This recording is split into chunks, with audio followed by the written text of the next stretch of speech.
Hello. Hello, everybody. Happy, what is today? Friday Eve of a really long week. I hope everyone's doing well. How are you, Nicole?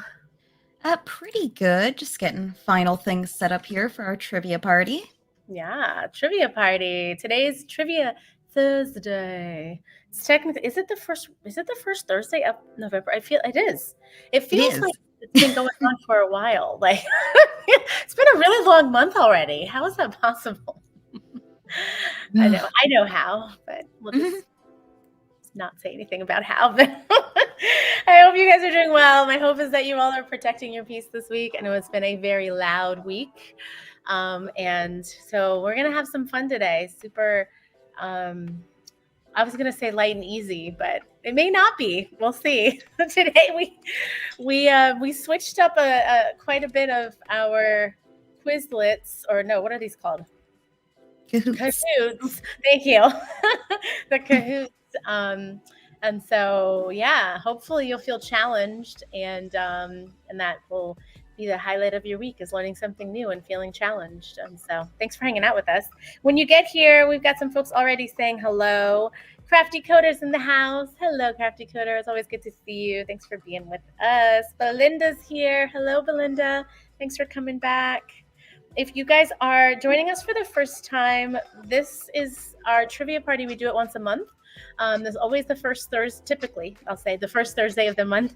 And that link that Nichole just shared, you won't be able to click on it on the screen. But if you go to Kahoots or you download the app, it's the number section of the link that's on the screen right now. But if you go to the chat of any of the apps that you're watching from, you should be able to access the link. Really important to know that you'll want to do that from another device. Otherwise, you'll leave the game and the game on YouTube, which is really, I would say, the bulk of the value if you're new to healthcare is being on the live stream while you're playing Kahoot. Would you agree, Nichole? Definitely, for sure. Yeah. There's like a lot of, did I miss somebody? Oh no, that's right. Okay, cool. Yeah, there's a lot of things that we'll kind of chat about in between. What do we call that? Like commentary, from like a game. Like, we're playing the game and we're the commentary. And so it'll be important for you just to kind of be with the what is the word for that? I can't think of the word for some reason right now.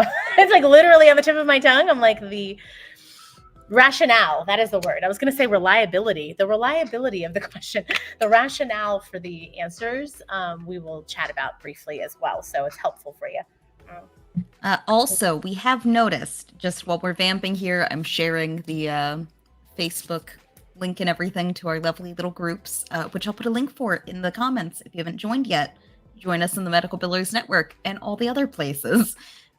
If your screen falls asleep, it might log you out, so you just have to try again with a different username. So make sure that your screen doesn't fall asleep if you're playing on mobile.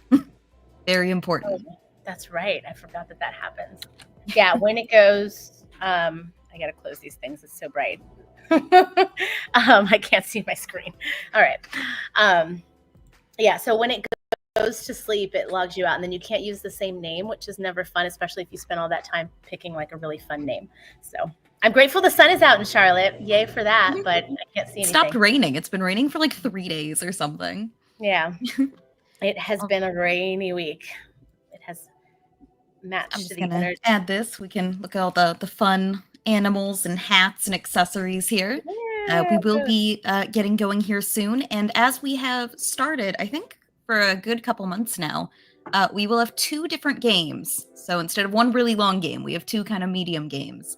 And the first place of each game gets a gift card. So kind of more opportunities for first place, if you think about it. Yeah, yeah, and I think it makes it. I felt like the energy feels more like because you're feeling like excited about getting close to the end of the game, and that's always fine when you're on for a longer period. But sometimes those of you who are working don't have time to go through the full session with us when we were doing a full game, right? So we're like, what can we do to make this a little bit more consumable?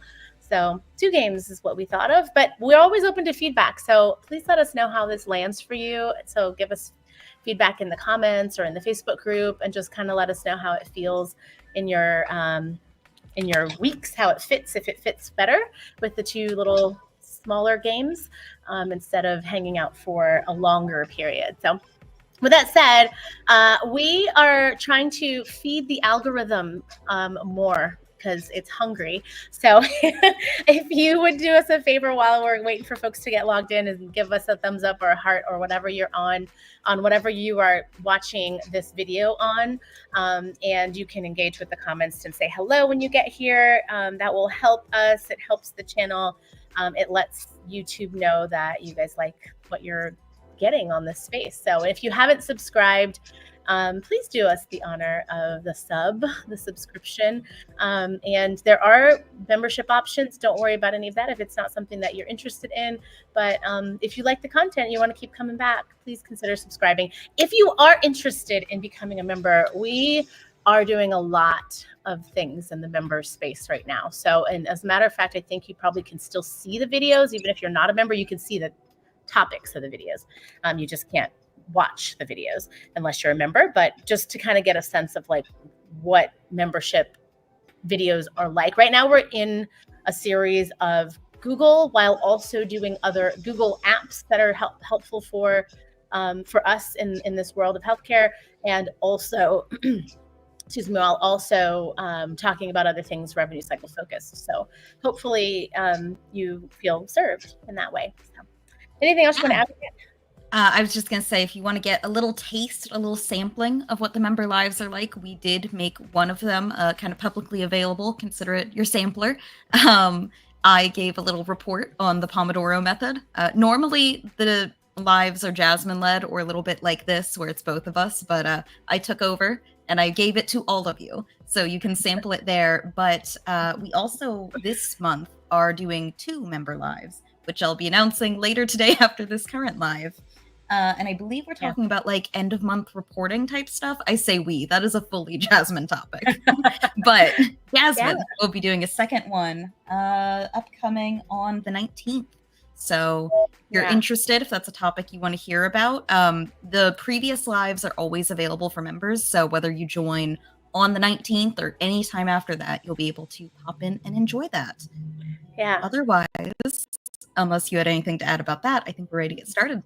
Yeah, I was going to just add one more little thing. And those of you who go ahead and take your time getting logged into Kahoot to make sure your screen doesn't go to sleep on you, I'll just add this one little thing, is that why we're doing these Google apps is that there's a Google app discussions, is there's a lot of apps that we use that are Google based when we go over things. And so when I go over the reporting, for example, for a month end, and we kind of talk like high level general concepts about reporting, and then I give you an example, which we've already done the kind of what are important parts of month end, but I go through examples. I will be in Google Sheets, and so it's helpful for you guys to know how to navigate it and what the functionality is with Google Sheets. I'm not going to go into like deep weeds of building the reports, but want you to know, or like how to interact with it, but I want you to know what's possible with Google Sheets. And so that's part of the reason why we're doing these live streams related to the Google apps, really to teach you other tips and tricks that are great for collaboration. And those of you who are either leading a team or engaging and working with a team or desire to either of those things, it is very helpful for you to feel secure in the apps, like in that world, and be able to kind of leverage the ease of collaboration with Google, which is better than most, in my opinion, better than most apps that are out there that were created on server-based systems, trying to masquerade as a cloud-based function, or web-based function. So yeah, cool. All right, with that said, let's get started. Yes, since we did share the Facebook and all that, I did put a little reminder in the chat in the comments. So if you have any questions, comments, concerns, absolutely tell us there. But that should answer most questions. Anyways, evens or odds for round 1? Ooh, odd. I'm feeling odd today. So we'll go starting off, Jasmine. And my screen is down here. My camera is up there today. just bear with me if you're like, what is she looking at? I'm looking at the game while also rotating my eyes to the camera. Your So teleprompter. I am. My teleprompter is down there. So the following TRICARE options, which are available to active duty service members, which is available to active duty service members and their families. Of the following TRICARE options, which is available to active duty service members and their families. A lot of TRICARE options. Yeah, there's a lot, and some folks don't know that. So. Oh, didn't even have time to make jokes. The answers are in. Yeah, I like it. Okay, so we've got some other guesses here for the so the TRICARE for Life is, and I'm gonna look up like their full description right now because it's been a while since so TRICARE for Life is, I was just making sure that our TRICARE for Life, think of that as kind of like a Medicare replacement or a Medicare Advantage plan, where really Medicare replacement really is better, which is our plans that are plans that are offered by the commercial carriers, right? This is kind of TRICARE's equivalent to that, right? So TRICARE for Life, just as a breakdown for our folks who put that as the vote, it's different than our TRICARE Prime plans, right? Our TRICARE Prime plans are plans that folks can, active duty service members can be enrolled in, and then their family members as well. So it's slightly different. And so it is important to know the differences because this is something that is these are questions that come from practice tests, like the types of tests that come from different associations that you might be testing with. So it's really, really helpful to get familiar with the subplans for the government payers that you maybe don't realize have,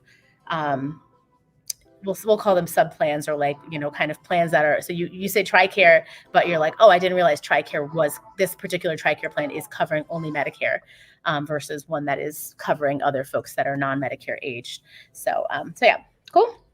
Let us know if you have questions, comments, or other things. And my friends who are in the house that have more experience in healthcare, feel free to add as much value in the chat as possible. I love it. Wendy's here. Hey, Wendy. Wendy said, learn something new today. Love that. So there we go.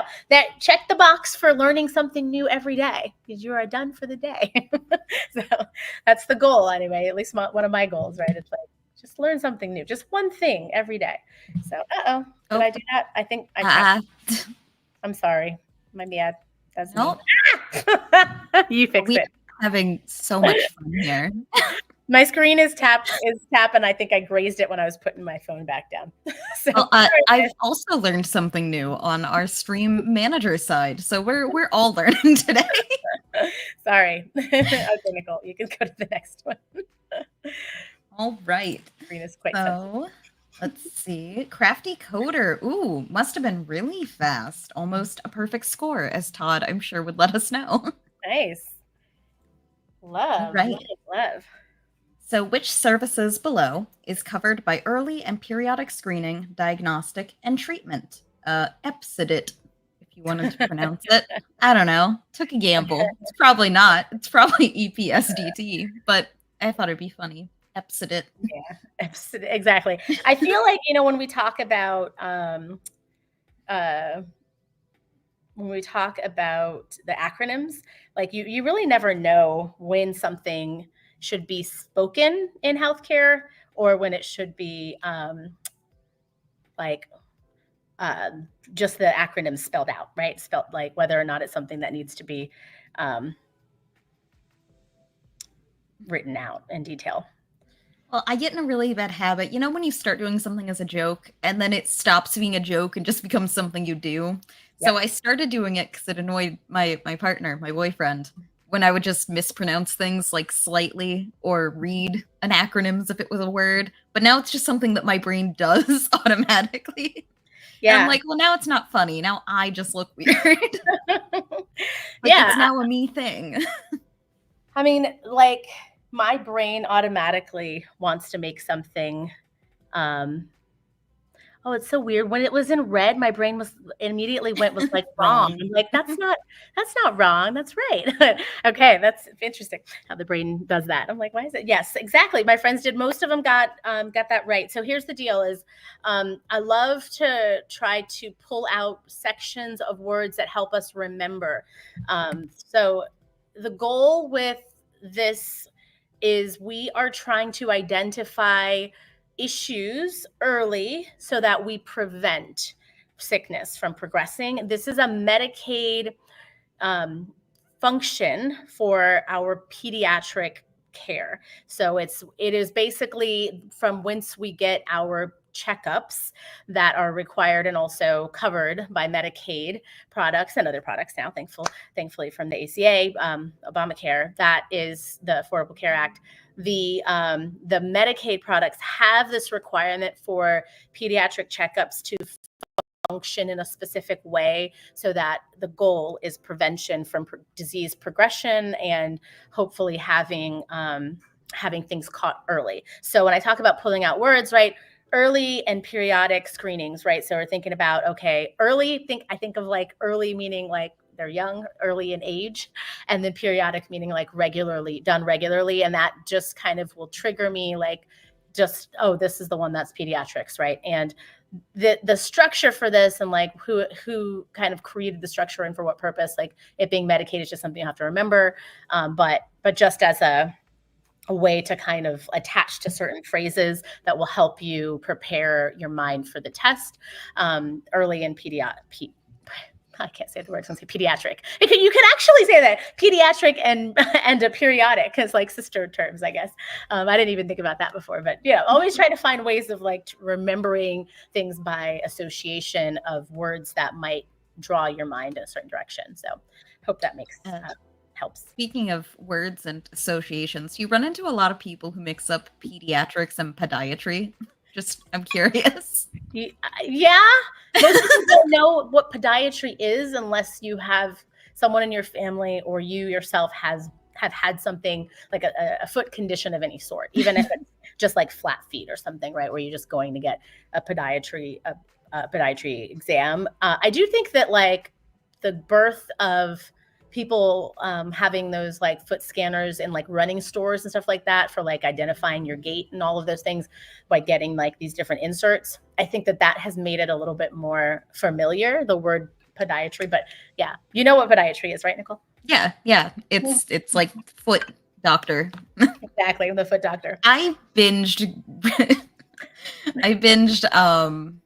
oh my god, and now I'm gonna forget what it's called because I'm on the spot and there's a camera. The stupid medical drama, Grey's Anatomy. Grey's Anatomy, yeah.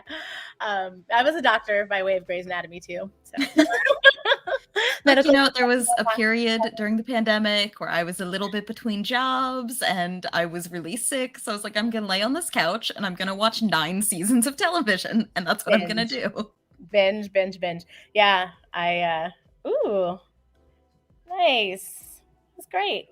Love more numbers on the board. Yeah, I love it. And if you guys are just joining, you still can join. This round. We've got 2 games in case you missed that. Is 7 questions long, so we're just about to get to halfway. But it is a speed game, speed and accuracy game. So Crafty Coder is taking it home right now. So let's see if we can shake up the leaderboard. It would be Jasmine's turn. Oh, I'm sorry. When billing for a work-related injury, what forms are submitted? When billing for a work-related injury, what forms are submitted? I'm looking at one of the. Somebody's got to keep track. And itemized and two words. It's kind of funny. It says an itemized statement in one as if it's one word.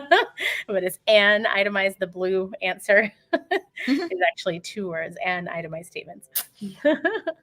I tried for some reason. I copied these over from some tests and quizzes and stuff we have for our courses, and some of them need to go through the grammar checker again. Yeah, for sure. I think between that and like the length, I think we'll just like that too. Like the length. There's some of them are so long. For some reason, especially peek behind the curtain, it really wanted to put like the number and the word claim next to each other. So it would be like WC 1500 claim. Like all one word. Which it is not, and it wouldn't be on the form that I copied it from. So, for some reason, Kahoot thinks claim is not an individual word. Now we know. Interesting. Ooh, divisive. Nice. Okay. I think it was the claim form that tripped people up. Yeah, I love that. I love that. I mean, I always like it when there's like random things. So there is no such thing as a WC 1500 form. So that's a definite not correct answer. And then, the second question, the second option, blue, the injury form and itemized statement is a possible answer. We'll say this for some carriers, but what's missing is the progress reports. Like, you still would need documentation submitted, because that's just a requirement for both workers' compensation and personal injury cases, like auto accidents and things like that, any sort of accident care from kind of a third party cause. But the blue one from like an itemized statement, sometimes the itemized statement is required instead of a claim form, because the workers' comp carrier may not be able to process a claim form in an effective way or useful way. So they might ask for that instead. But in most cases, what is required, we'll say, as a rule for work-related injury, again, a rule according to the textbooks, and we're talking about textbook knowledge stuff here, and also some real life, but this is definitely kind of more from thinking about like preparing for a certification test. These are the things that we think of as like required, right? So like the injury form, progress reports or documentation, and then your 1500 claim form. So I love it. Didn't even read the rest. Yeah. All I saw was 1500. That's funny. Yeah. I'm sure Crafty Coder is not alone. Exactly. Just like, oops, hit the button. Yeah. Love it. Let's see. Yeah. Wendy G coming up. Big movement. Yeah. Very good. All right. True or false? When filing an appeal, you should call to find out the steps. True or false? I can't believe I got the only true and false question. I'm so happy. I forgot what order I put these in. Is the only one. Nice. That's great. There's one per game this time. Normally I try to add two, but that was difficult. Yeah. The questions were like too. Jasmine picked wordy questions. Okay, they left wordy answers, and these were of the ones that were even more wordy. I was like, these are less wordy, so you could probably distill it down into something. So the challenge with this Kahoot system, guys, is that it actually has limited space for the character space for the question itself, and so it makes it difficult for us when we want to have like a nice, robust example or a scenario, which is why you don't see a lot of case scenarios. We tried that before. It wasn't very successful. Man, I was gonna say, yeah, some of our most devastating rounds have been Jasmine and Nichole try to have complex questions. It's hard to get the wording right. It's like legal stuff. You really need all the information. Yeah. So we actually very much misled people. I fear Crafty Coder got it right. She said false. But we had a lot of up in the airness. Anything to elaborate on, Jasmine? Yeah. So it's interesting. Like, the truth is that you could call. However, we're talking about those of us who are in healthcare know hold times and how long they are, and the challenges that misinformation and also accuracy of information. You may not have as much success in the call. And also, you're going to invest a lot more time in the process. A lot of the carriers publish their appeals process. And so if you aren't necessarily, let's say you're in the new phases or stages of being a biller with a certain carrier, or that insurance is just new to your practice, your first best course of action is going to be to research their manuals and policies first, versus going to the phone call, because what's going to happen is the rep is going to fumble around and try to find the information. That's going to take time. By the time they get it, you then have to hear them accurately read off the steps, phone numbers for fax numbers and mailing addresses, if there's mailing addresses, like all of these things that you could potentially have a lot of human error in. So it really isn't ideal for you to get it by phone. It would be ideal for you to get the steps online, in some way, in some form, in writing, right? In some form. So that is definitely why I would suggest, I would recommend checking online first before doing a phone call. Let's say you're like, I think it's still the same, but I just want to double check. Like, okay, fine, call. But if it's like you're trying to get to know this carrier from day one, it's not ideal for you to go through the process of calling, because a lot of the representatives do not know, and they'll be fumbling around trying to get the right information for you, and you might have missed something important. For example, like there are some carriers that have forms that must be submitted first before you can do an appeal, like meaning you can't just send an appeal letter on your own letterhead without said form. Like you need to do a reconsideration request or a request for review, right? Where they have a formal document, either online or on paper, that needs to be attached to whatever else you might be sending, that has to go with your appeal, or at least the first level appeal, right? And so it's important to know that there's possibly a whole other protocol that needs to be considered. Yeah, I like it. Yeah, Crafty Coder said that too. That's exactly why I don't like to call. Yeah, it's true. Yeah, it's real. It could be, the newbies, like, again, same thing. It's like, if you're new, I would rather you get your hands in the manual and study it and like really get familiar with it and get yourself signed up for all the newsletters and all the things that from that carrier, versus like, again, you're talking about secondhand information from someone who their job is customer service, right? The folks who we talk to are not, back in the day, I'm dating myself, y'all who've hung around here long enough know I've been around for a while in healthcare. But back in the day when we would call, we actually used to talk to claim adjusters. Like we talked to the people who were reviewing the claim so they could do something. This is not the same. Like right now we're in a customer service world where we get like the face of the company, we get the customer service people. They have a bunch of like basically searchable information. It's like a resource that they're provided where they are asking it questions. I think of it as like kind of like an AI interface, and it's spitting back possible solutions, right? So they might be missing really key information that you could grab, that you could wrap your head around from a manual. So I hope that makes sense. So yeah, this is what Wendy just said is exactly true. Like you get one person on the phone, you can call 10 minutes later, get someone totally different, get a totally different set of information. Because again, like think about it as if you guys are interacting with these AI tools, or like, Nichole, what are those things called when you ask questions to the like searchable resources online, where people have those searchable like customer service things. I don't know what they're called, but searchable customer service. Yeah, I thought you meant forums, but I don't. Yeah, like Thinkific has it. Like, you have to ask the bot the question or whatever. Oh, just a little like AI assist chatbot thing. Exactly. So that's pretty much what it is. It's like they're going in and they're asking a question. So if you think about how when you interact with those types of like interfaces, the way you ask the question matters, right? Like what you say to it and what it spits back to you is going to change potentially the answer that it gives, right? So, yeah, we could think about that. I love this. Yeah. You're not old. I definitely started calling out. Yeah. I'm just going to say, like, I think, trying to like the year, I don't even remember the year. It was a long time ago. I think 1990.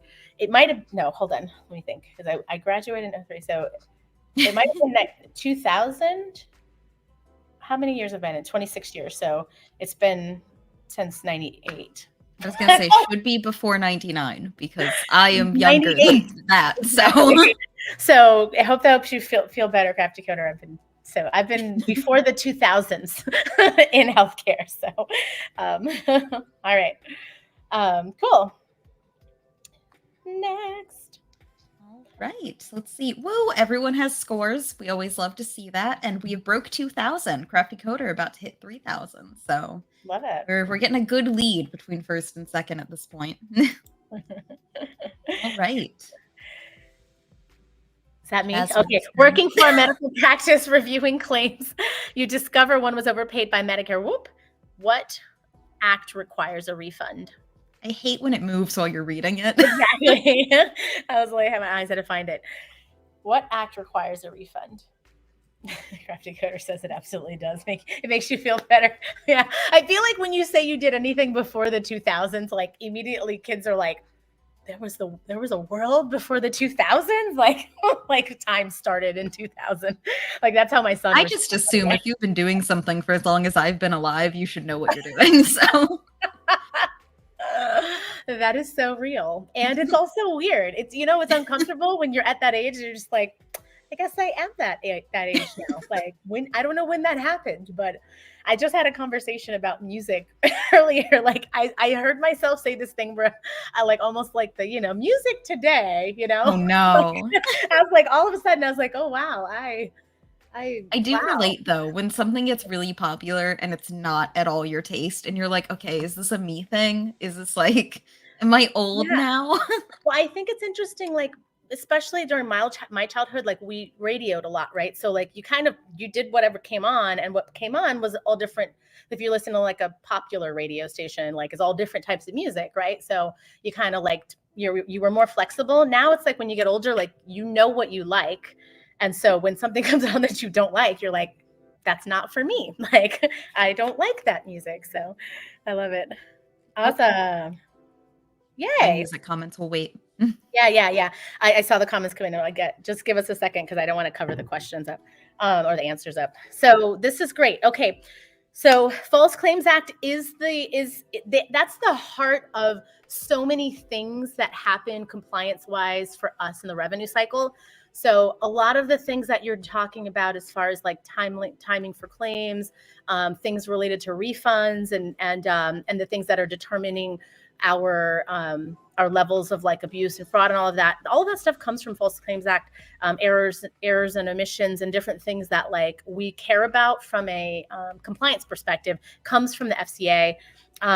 The Consumer Credit Protection Act, Credit Reporting Act, I don't exactly even know if I know what that is. I don't know if that's an actual thing, but the Consumer Credit Protection Act is related more to like the patient collection side.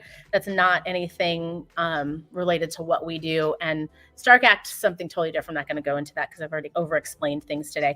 But the FCA is kind of the heart of most things. And so that's what makes that right. And if you're not familiar with the FCA, the False Claims Act, you'll want to look it up.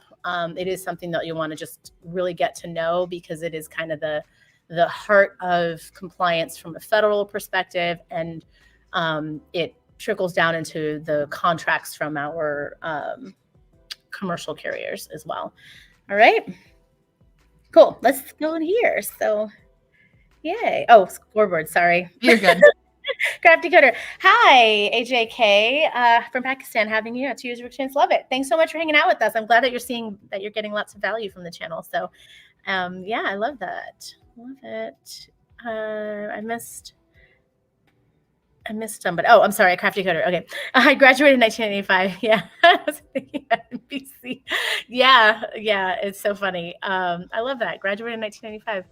I graduated in 03, 02. I don't remember now. It's been a long time. Compliance weirdo here. Actually, easy certification. Like rules. That's great. You are a coder, so it's a good thing. You like rules. We like that you like rules. So, yeah, I actually think that compliance can be one of the easier certifications and really useful. Like if you're ever trying to explore secondary or like additional certifications and you're not sure where to go, let's say you're not wanting to pick a specialty one, compliance is a really, really good complementary certification. So that's a great tip there. So yay. All right. Thanks so much. Amin, thanks so much for that comment. So you're in a lot from the channel. I love it. Thank you. All right. Let's move on. What is an example of overpayment that must be refunded? An unprocessed voided claim, payment based on a reasonable charge, duplicate processing of a claim, incorrect posting of an EOB. You know, it is nice hosting for once because I get like a big screen to read off of instead of like the tiny preview version. Mm-hmm. Yeah, Good to see how the other side lives here. It's nice. I like it here. I like it here. You better be careful what you wish for. I don't like the setup though. Yeah, like the hosting, I don't know about, but yeah. Oh, but when we were talking about our music thing, I don't know if you've tried this before, but on Spotify they have like a DJ X thing, which is kind of like your AI gosh. DJ. I don't use it a lot, but I use it when I'm like, I don't know what I want to listen to, but I want to like throw on music before I jump in the shower or something. And it's great until it's not. I think the last time I used it, it decided, despite me, I don't think ever listening to music in other languages, it was like, and here is an entire 30-minute segment of foreign music. I was like, this is wonderful, but I'm just trapped in the shower and I can't do anything about this. You're like, hey, AI DJ, can you change the track? Yeah, like, we just literally, for the first time, maybe last week or the week before, clicked on it. Like I had never clicked on it, and both Noah, that's my son and I looked at each other. We're like, that's creepy, because he like speaks to you like he's it's like a normal DJ, like the radio. Yeah, like DJ, you can call me DJ X. I'm excited. Blah blah blah. But I was like, oh my gosh, like, and Noah's like, this is so weird. And then he played songs that I play all the time. So it's basically, in my opinion, it's like a Pandora. Yeah. Like without you having to like train it as much. Like I think it's just using all of your history of Spotify. So that's what I use anyway, Spotify. I don't know what other apps there have the AI DJ. Is that one that you were on, Nichole? Spotify? Yeah, that's what I was using, Spotify. I like the day list better, but I can talk about that when we're vamping for the next question. Yeah. Because we got a perfect 100, so we don't have to explain anything. Yeah, it's so great. Duplicate, process, and reclaim. Good job, guys. Yep. Crafty Coder is on a roll, on a streak of 3, killing it. We had a little bit of a shuffle here for Belinda up to 3rd. That's about it. I think everybody got it. Good for everybody. High-fiving. Last question for this round. Which act protects information collected by consumer reporting agencies? Which act protects consumer? I lost my word. Which act protects information collected by consumer reporting agencies? It was a little wordy. You got there though. Yeah. I was like, go ahead. But I was just going to go back to our music conversation. So if you had something more relevant. Yeah. Wow. You said the day list? I'm going to go. Yeah. So on Spotify, they have like a few different things that are like for you customized. Yeah. And so you can look up like the things that you tend to repeat. They have the DJX and they have day list.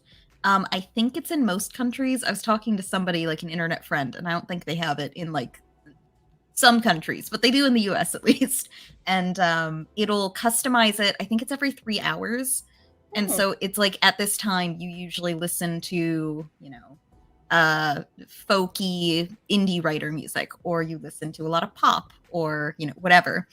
But it uses really interesting words and it gets hyper specific. So it'll do weird things is how I refer to it. I like it. You listen to 2000. Here, I'm just going to mine right now. I've not been to this before. You listen to 2000s and nostalgia. Like, so you're old, Jasmine.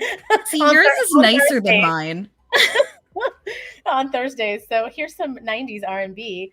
Get Ready With Me. And late 90s R&B, old school. Like, it's so funny.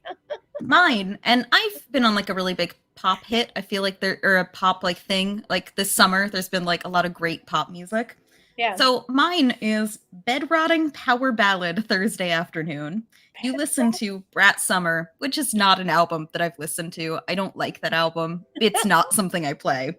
And Demure on Thursdays in the afternoon. So here's Bed Rotting Power Ballad, Demure, Indie Sleaze, Yearning, and Brat Summer. What does half of that mean? Me and my friends have a group chat that we just send screenshots of our day list. I recommend it. You learn a lot about your friends. That is so fascinating. I have never, ever even heard of those. Most, like you just said, most of those things. I was like, are those people? Are those groups? It's like part meme, part nonsense. And honestly, like if you've been having a rough time this week, go on Spotify, look up your day list. It'll probably make you laugh. Yeah, the phrasing is hilarious. That is so funny. Well, I feel pretty okay with but nostalgia in the afternoon is apparently my theme on Thursdays. So I stick to the Throwback Thursday, apparently. So, all right. I love this.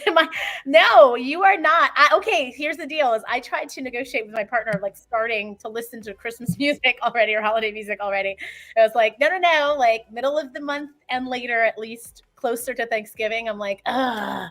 So you're not the only one yearning to listen to it. I worked retail, so I'm firmly as late into November as I can get it because, oh boy, 3 years of November 1st hits and then nothing but Christmas.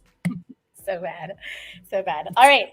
Psychological torture. Everyone got this right too. So I love it. Fair Credit Reporting Act. And I feel like it felt maybe like leaning towards like the credit reporting agencies was kind of in the question in some form. So it probably was like, that's probably not right. All right. So, but great job. Fair Credit Reporting Act is exactly right. So last two were hundreds. So high five on you guys. We're doing great. And we're getting into the podium now. So podium for round one. We've got Belinda in third with a nice 3,000. Wendy G almost broke 4,000 there. And in first with almost 6,000, we have the Crafty Coder. So if Crafty can go ahead, and I almost forgot the email. Like I was typing it and my brain just... if you can take a screenshot of your screen where you're playing and email it to us at learn@inlera.com, we would be so happy to send you your Amazon gift card for winning first place. But don't fret, don't leave yet. We do have a second game coming. So I'll just give a moment before I end it for her. Bows gracefully. That's cute. Very cute. Congratulations. That's awesome. Yeah, so next round is about to start. Nicole's going to like cue that up. I'm very curious just because we're having this random music conversation. Is anybody not on Spotify or Pandora? Because I've recently like heard so many other apps lately. Like I have another friend who's like swears by Tidal, who is, I can't remember what a rapper owns it. I feel like it's a Jay-Z or somebody owns it. And Amazon Music, which I was like, really though? I don't... Okay. Like, I'm like, that was my really though, like, really, does he need more, like, does he need to own more things? It's like, that was my my Elon Musk jab a moment. But I definitely would not explore Amazon Music personally, but I'm curious what everyone else is on. Cause I know that there's a lot of other apps out there, but I guess I haven't really used a lot personal, like Pandora was, I think, like the first music app that I loved. So did you like Pandora before, Nichole? I was never a Pandora person. I was briefly a iHeartRadio person because for some reason I was always really resistant to Spotify. I think it's because they had so many ads. And then I got on a payment plan thing with some friends. So now we are a family that is cross city. So we are a multi. I feel like they should just call it that. Like, yeah, they should call it that anyway. Like, just get on a plan with a group of people. Like, save money. I don't know what you would call that, but economies of scale. But no, I like Spotify a lot now. But I used to like iHeartRadio. I only knew iHeartRadio more because my dad, and don't judge me for this, but my dad was really into Howard Stern show, and he was on iHeartRadio after he was on whatever else he was on or something. And he was on, like, I don't know. My dad he used iHeartRadio, and that's how I got familiar with it. And then Pandora gained in popularity. So yeah. All right. We ready for the next round? Let's see, Nicole's fumbling with it. I realized one of the questions was too long last second, so I'm just fixing the wording of it a little bit. If people would like in the comments to share their own day lists, maybe that could be a fun brief intermissional act. It took me a while to find it, so in case you guys, because I'm on Spotify every day.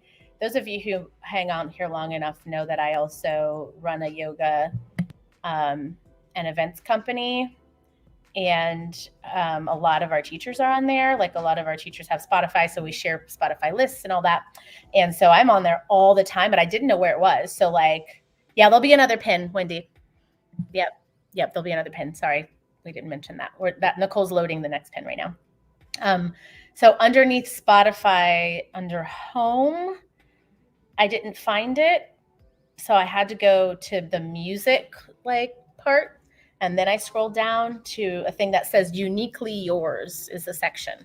So this is an educational channel. We cover all things, including music that you might want to be listening to in the background of work. And that's the other reason why I live by Spotify is I love some of the prearranged playlists that help me discover music. And I love its suggestions. Like if I start a playlist on Spotify, excuse me, it'll continue, even if I put only like a handful of songs up there, it'll continue suggesting songs that I can add to that playlist with just like a click of a button, which is super useful for me. I have a lot of playlists. So if you like music and you don't want to make your own playlist, you can find me on Spotify.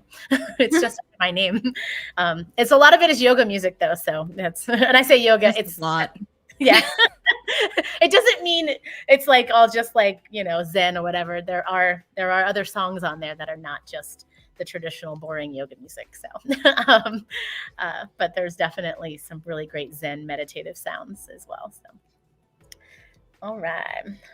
Sorry, I went through our last months to look for like a difficult question you guys missed, but you did so good that I had to go back another month. No worries. You're good. I think I'm going to open this back up because the sun is back behind the clouds again. Thick clouds in Charlotte today. And you guys can enjoy the beautiful view with me. Where am I? Come on, remote. It's not wanting to. Okay, thank you for bearing with us. I think the battery is dying on this remote.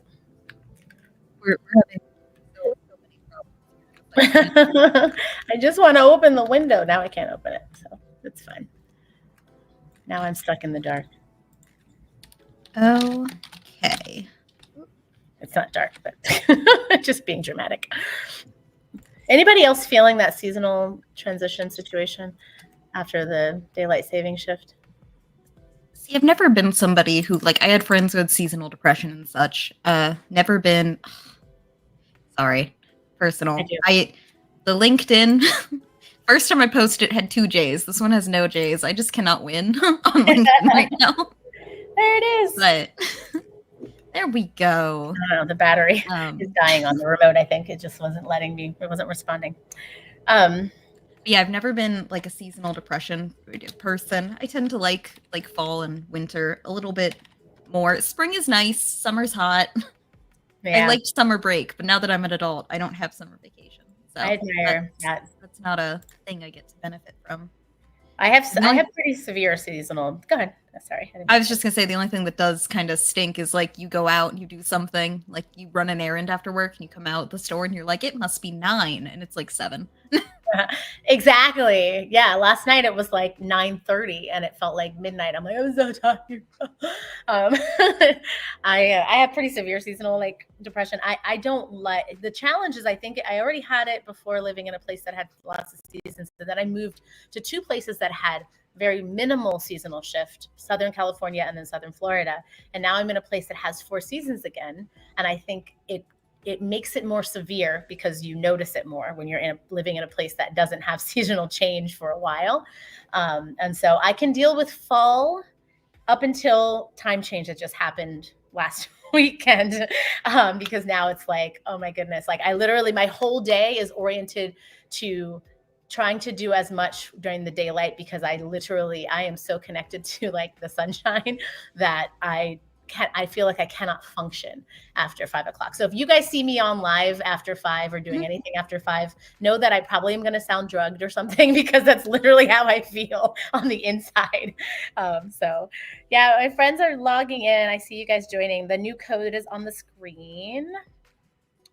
And we can get it started whenever y'all feel ready. Don't let your screen time out. Otherwise you'll have to log back in again. So we'll do a whole nother round and it is separate from the last round. You still have a chance to win. First place gets a prize. There are 7 questions, right, Nichole? Yes. So not too long. As long as I don't have really long explanations. So I'll do my best because we've been on for a little while already. So. And I will take odds this time. Oh, Hello, Lorena. She asked how often we are live. So these trivia parties happen once a month. We generally try to have a live stream about once a week, though we're getting into the holidays now, so not a great time for consistency between Thanksgiving and Christmas and all the other winter holidays. But generally, at least once a weekish, right? Mhm.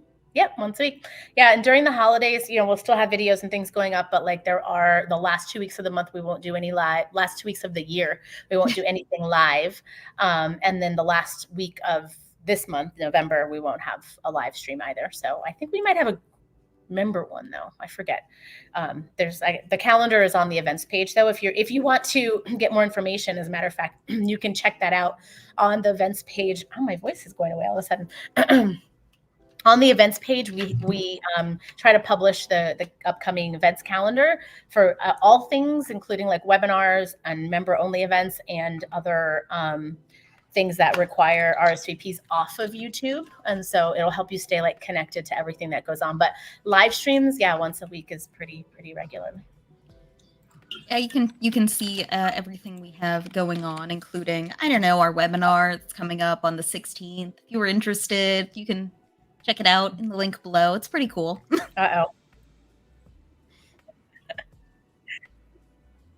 Either I froze or you froze. You were like, on the 16th, Oh, no. I don't know. And you like kind of like froze. And like, no, it might have been my connection. Hope it wasn't me. So embarrassing to just be like.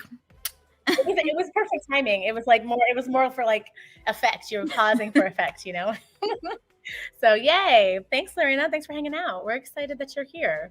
Our friends who are here, if you haven't shared this channel with other folks in healthcare, we would love for you to do that. Our goal is to reach as many people as possible, right? At this space, our hope is that we're able to eliminate the stress and confusion in the business of healthcare. I have like a really big vision for this space, and I think in the coming year, I'll have a chance to kind of break the seal on some of the patient advocacy stuff that I'm really passionate about. But at the moment, we have a lot of really cool things happening. And I just like as a little important piece is like we actually are pivoting some of our offerings in a really big way this month. And so stay tuned and stay close to what we are doing here in the space, because that's exciting. I feel like it's going to make it super accessible. Nichole and I have been working really hard we get a lot of feedback from you guys. Like, I know that most of the folks who are coming into healthcare are coming from other backgrounds, and accessibility is a challenge, right? Financial accessibility and time and all the things resource wise. So our goal is to try to expand the reach a little bit. So cool. All right, my friends. All right, so I think that we're good to go ahead and get started. I see some names kind of popping in and out. So remember, don't let your phone or mobile device, maybe tablet, fall asleep. It will knock you out. So you'll just have to log in with a different name. Get points for being fast and correct. So welcome, Sturdy Hamster. And I think we are good to go.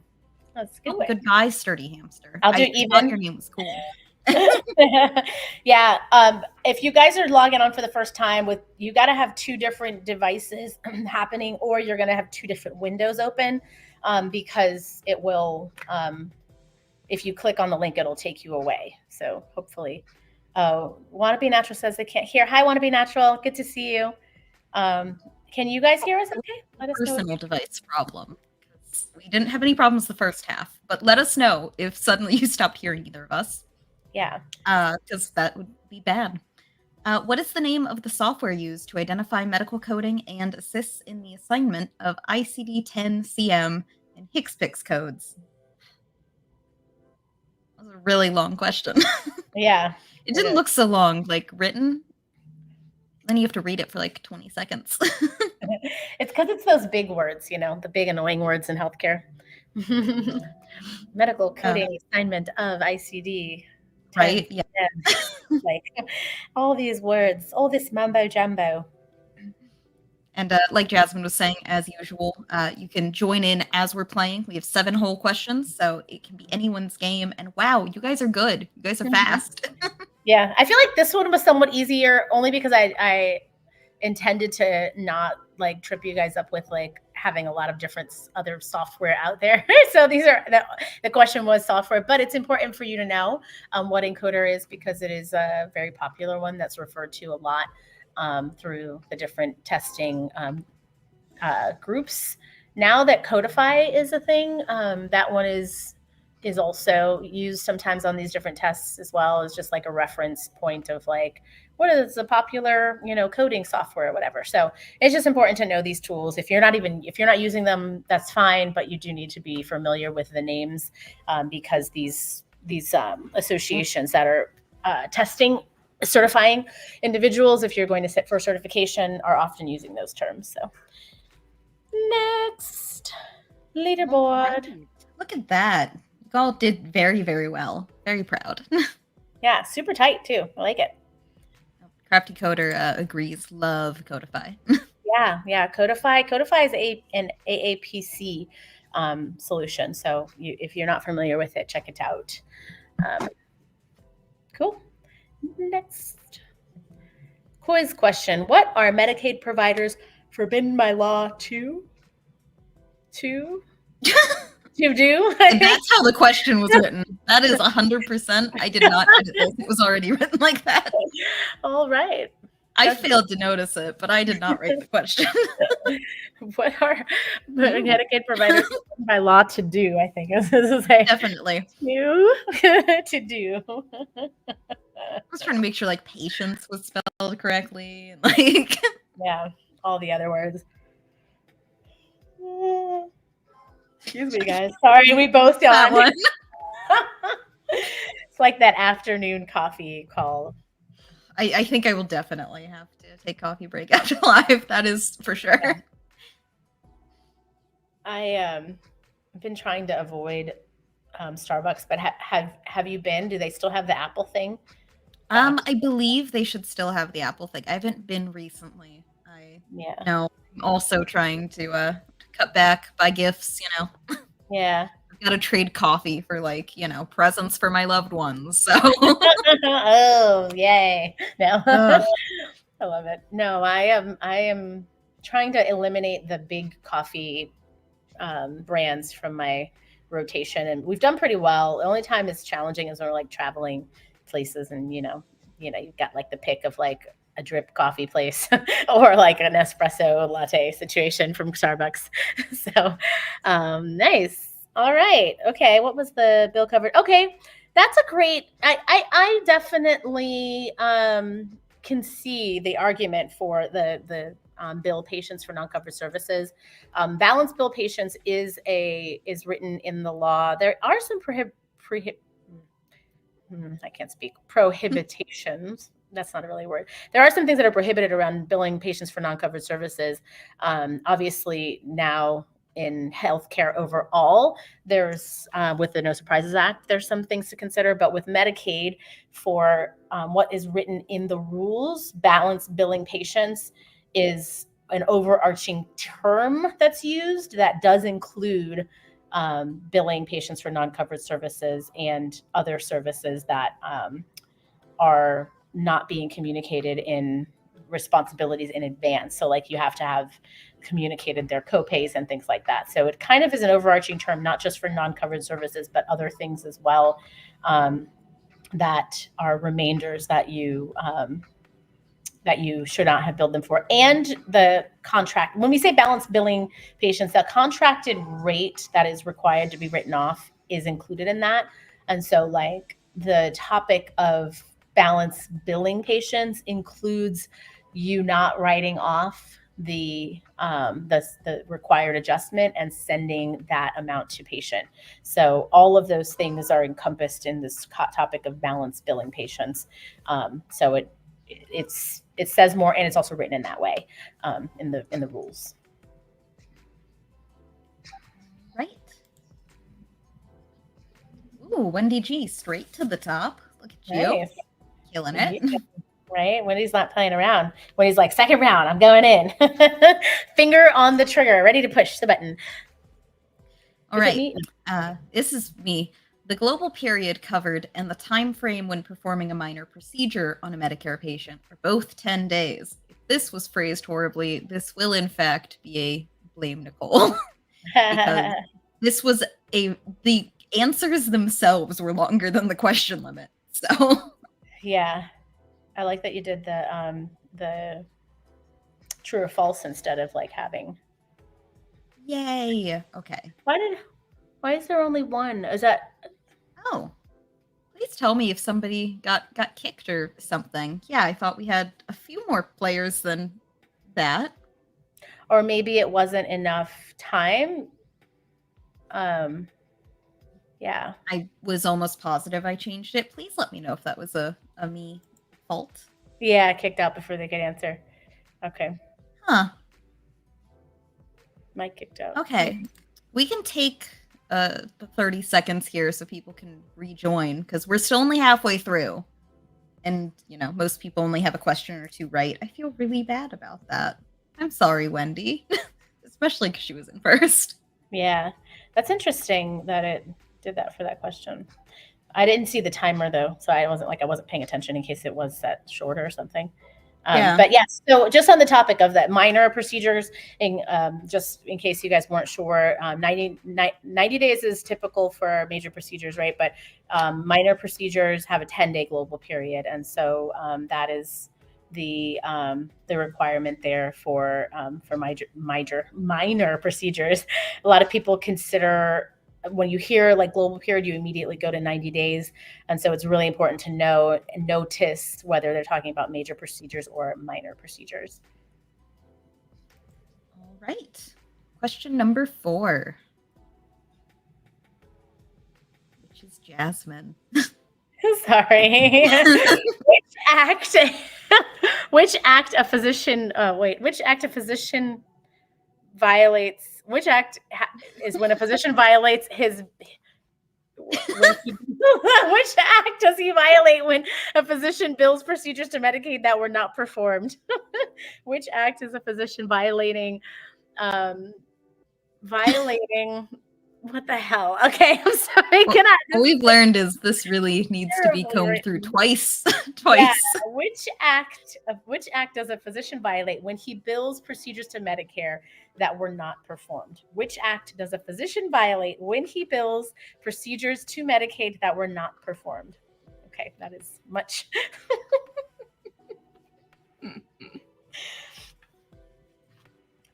That was a lot. Yeah. Yeah, I was like, wait, my brain could not autocorrect. It's like, which act a physician? Before you were reading the question, I was gonna just, idly chat about like pumpkin stuff because you were talking about the apple stuff. But no, I'd rather talk about literacy. Yeah, exactly. Yay! Most of you got it. I feel like the federal was probably just a oops, I clicked the wrong button. Yeah, False Claims Act. And so remember we talked about that in that last, if you were here for the last round when we played the first round together today. False Claims Act is the heart of a lot of what we do here in the revenue cycle. So if you're not familiar, get familiar. Just pop out into Google and search Federal Claims Act, and you can get to all the different resources from the .govs about the False Claims Act is helpful, and that will get you pretty far in just getting familiar with it. There's also a ton of information on them in different like compliance trainings, or even typically in other billing trainings as well. We're going to go into compliance, specifically the False Claims Act is talked about heavily. So cool. Next. All right, there we go. A little bit of a shake-up. Really close between Wendy G and Shiv. So Belinda moved up a little bit. All right, so the second step in the revenue cycle is claim submission, scheduling, coding, or referral. This one had a short timer too. This might have been a me problem. I will take full blame. This one's fun. I feel like those are short ones. This is so hard. Hashtag blame Nichole. Yeah, it looks like Todd's not here to blame Nichole. So someone has to. Yeah. Okay. So here is the challenge. What do we do here? Definitely not claim submission. I'm like looking at the other ones. Referral is okay. So the typical orientation for the revenue cycle is referral, then scheduling, because the referral either happens by way of an actual referral from a provider to another place, or the patient self-refers, which means the patient makes a decision to go somewhere. That is still in healthcare and revenue cycle. We still consider that a referral. It's just a self-referral. It's like I wake up in the morning and I'm realizing I've had like sore feet for the last few days. I have specialty coverage without a referral, without a required referral. I've got either a PPO or some sort of out of network, open access type plan that I can go to a podiatrist by just calling around or looking on Google for a podiatrist and asking for an appointment. That is me still referring myself. All right. So it's important to know the referral process happens, and then the step of like scheduling is what happens next. Claim submission, we are multiple steps away from submitting the claim, right? Because the visit has to happen and the coding for the visit. And so, yeah, there's the number of steps after that it is hard to, because there are some of us who have, I believe in the revenue cycle, like breaking down all of like the sub steps that a lot of people even skip over or haze over. But when we talk about first and second steps, those are typically very consistent, right? But sometimes people combine the third step as like the visit and coding together. That's when it starts getting a little bit iffy to start numbering the steps after that. So yeah, cool. Because I don't necessarily think the visit is combined necessarily with the coding, and it isn't in a lot of instances, like especially those folks who are coders. For after the visit happens, they're coding the visit or coding the procedures that have taken place from the documentation. So indeed, it is a separate step in some practices. So cool. All right. And Angie moved up the list. We're coming into question 6. Second to last question. Which one below is a non-physician practitioner mid-level provider? Which one below is a non-physician practitioner mid-level provider?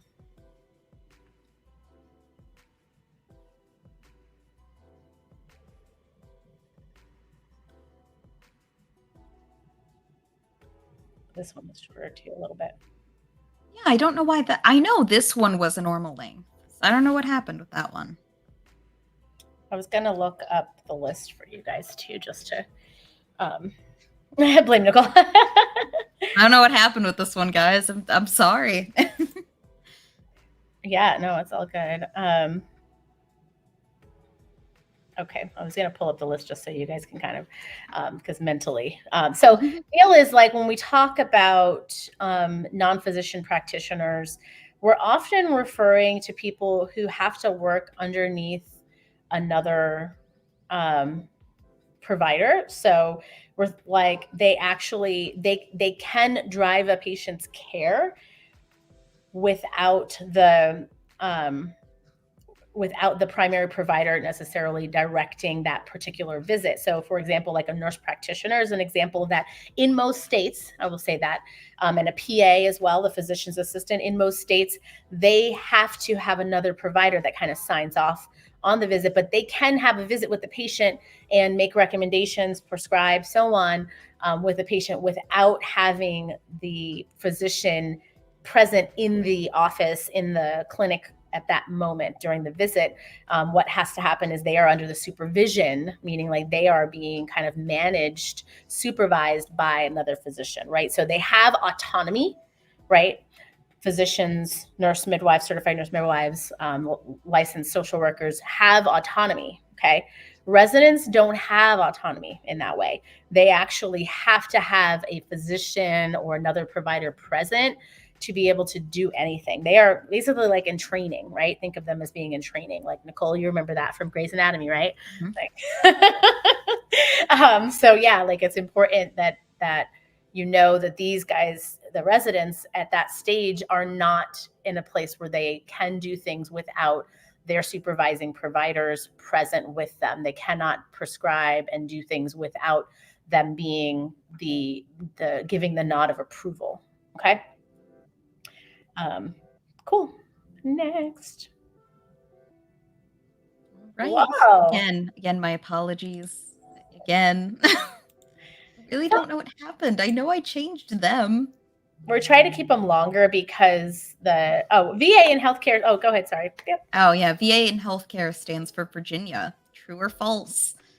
Luckily, this one is a repeat and is very familiar and is very short, so the short timer shouldn't be a problem. I don't know why they're all so short. I know I changed them. It's all good. I feel like it keeps everybody on their toes. So nice. What does it stand for? Well, before we hit the next button. So yeah, in this game, just so you guys know, in Nichole's defense, the questions have a shorter limit. Like automatically, we have to like manually extend them, and we try to do that because we know that there's like a delay for certain ones, like where you guys don't get it until it, like you're listening to us talk or whatever, and so then you see the question later on the YouTube. So, so apologies for that. What does VA in healthcare stand for? What does VA in healthcare stand for? Are you asking me, the chat? Who are we asking? Chat.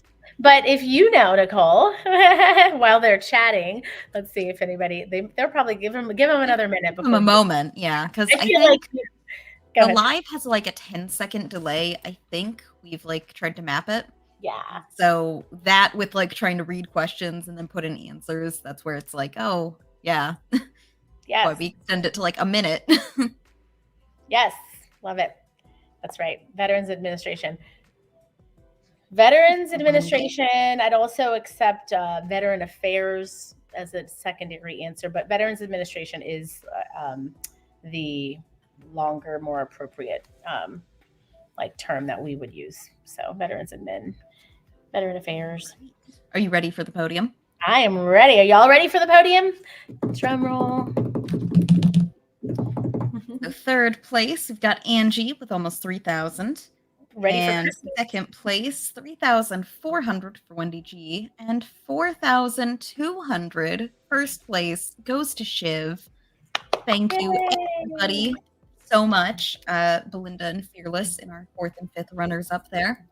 Per our last game, Shiv, if you can take a screenshot and send it to learn@inlera.com, we would love to get you your gift card. So yeah, you'll just send us that screenshot and then we'll reply letting you know that we've seen it and we sent you the gift card. Please give us some time just because, you know, it's Thursday, leads into Friday, and the weekend. So give us at least Friday, maybe Monday to let you know. If you don't hear from us by our live next Thursday, absolutely feel free to email us again. Good sportsman-like conduct over here from Crafty Coder. We'd love to see it. I love and again, that. Yes. Terribly sorry for the bungled timers there. So fine. You did great. Thank you so much for fumbling through our really long questions to make them short and sweet. I know that that's super hard because they were really lengthy questions. So some of them, there were a few that I fully like. You copy, you paste, and then you edit, right? It would cut it off halfway through, and I was like, it's not even. There's no way that I can cut this in half and it still maintain like meaning. Yeah, no, it's hard. I feel like there needs to be some sort of way to extend that length, the character length. This is so short. But what's funny is it'll even let you go over like 20 characters, which is what happened when I thought that I saved it and I didn't, and I had to redo the question because I was over by like 8. And I was like, oh man, I thought that I was finished because, you know, the words are there. Yeah. No. Well, making Kahoot is harder than it looks. Yeah. Thank you so much, though, Nichole. You did a great job.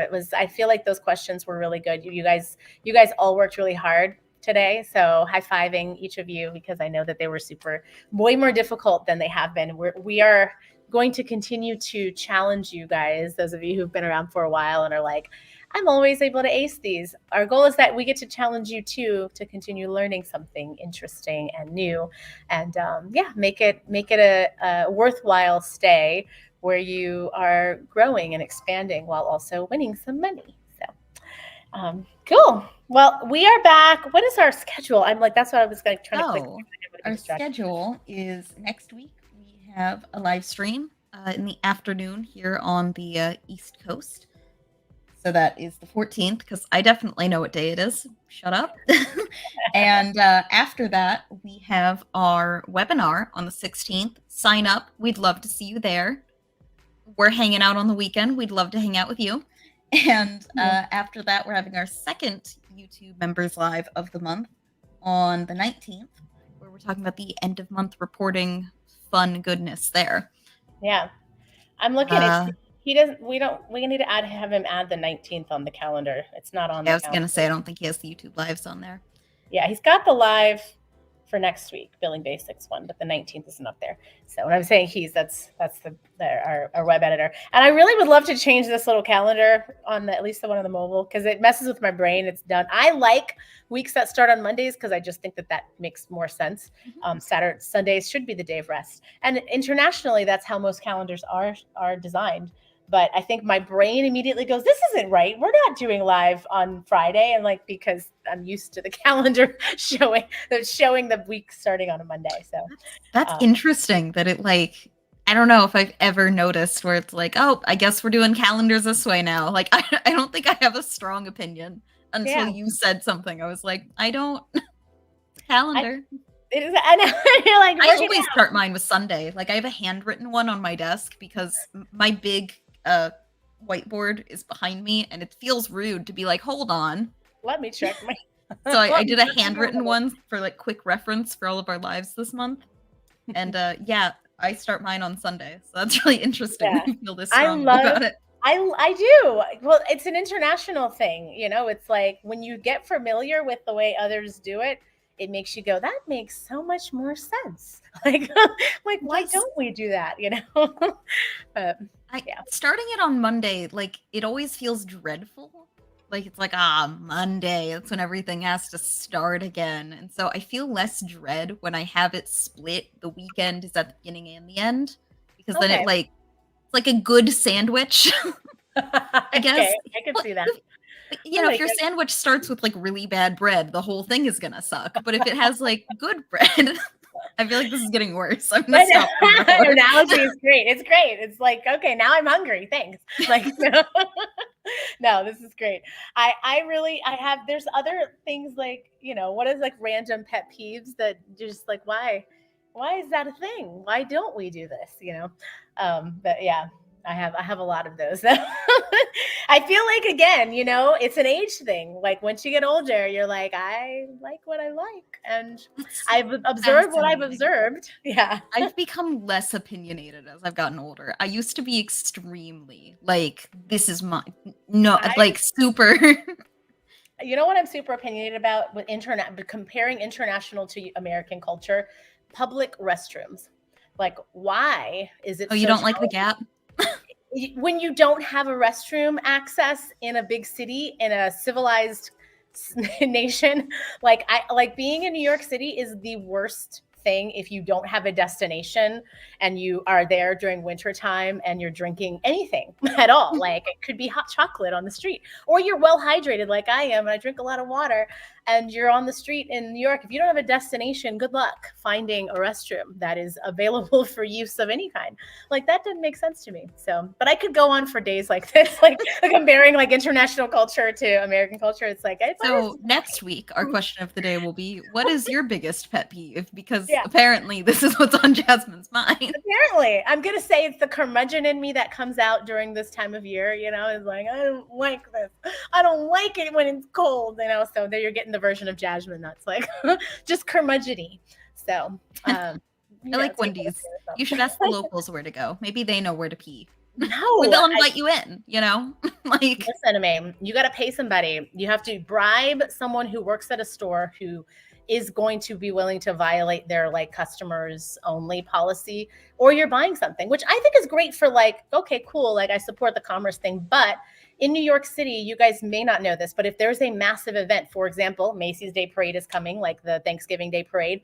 When there is a massive event, the restrooms in places, they close the restrooms because it's annoying to have to clean them or maintain them. Yeah. So you could go to Starbucks, you could go to the deli, you could go to places all up and down, anywhere near Fifth Avenue where the parade goes. and every single place will be like, no, sorry, restrooms are closed. It is absurd. Like, we are humans and we all have the same needs, like they're very basic needs.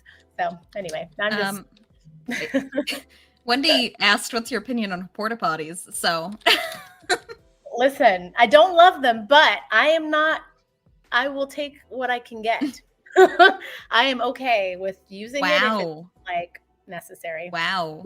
Yeah.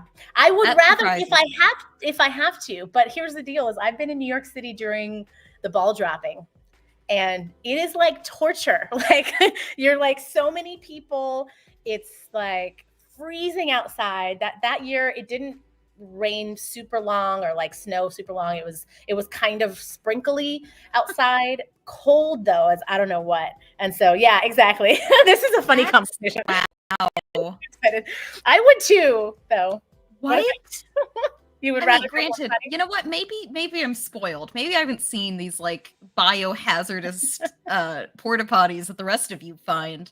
I went to the North Carolina Renaissance Fair in October twice so far. Probably gonna go third, maybe. We'll see. Shout out, love them.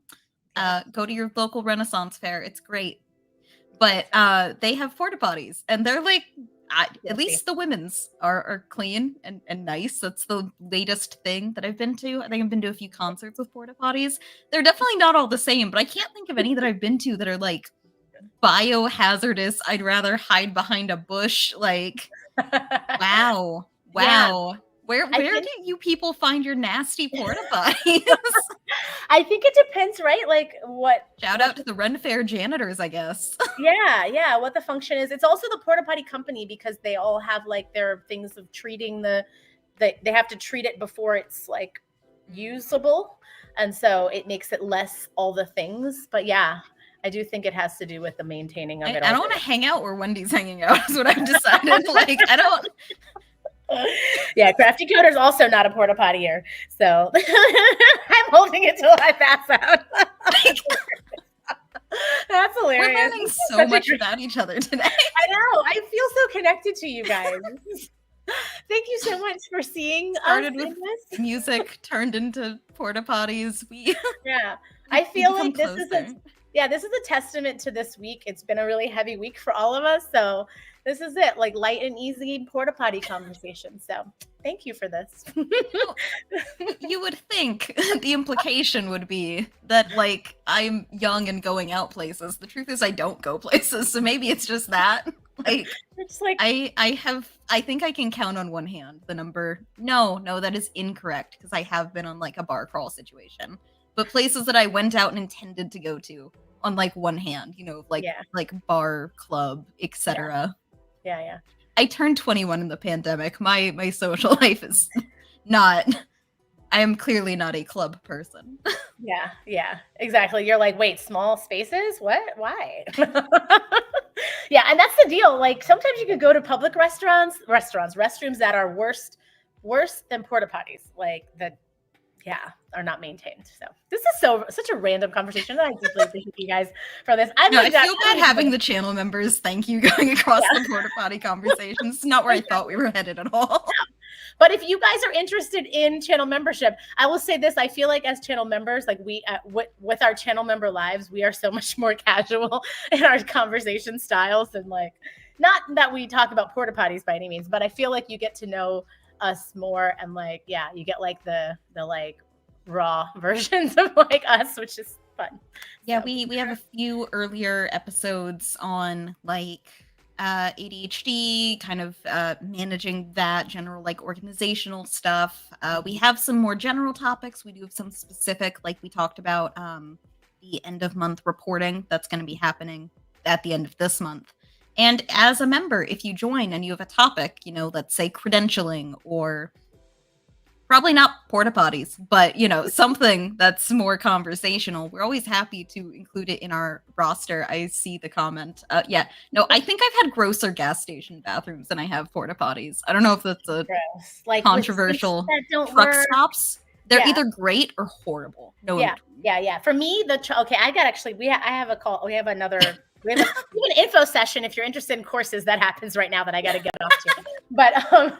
But yeah, I will say this: Loves and is it Quick Trip and Sheets? I feel like those always have really decent bathrooms. And there's the sun coming out to celebrate this conversation. So, all right, you guys, I got a jet, but Nichole, you're the bomb.com. I appreciate you so much. Thank you so much for being here. And we'll talk to you guys in the next video. Take care, guys. Bye. Oh, gotta put the comment away. Now, bye.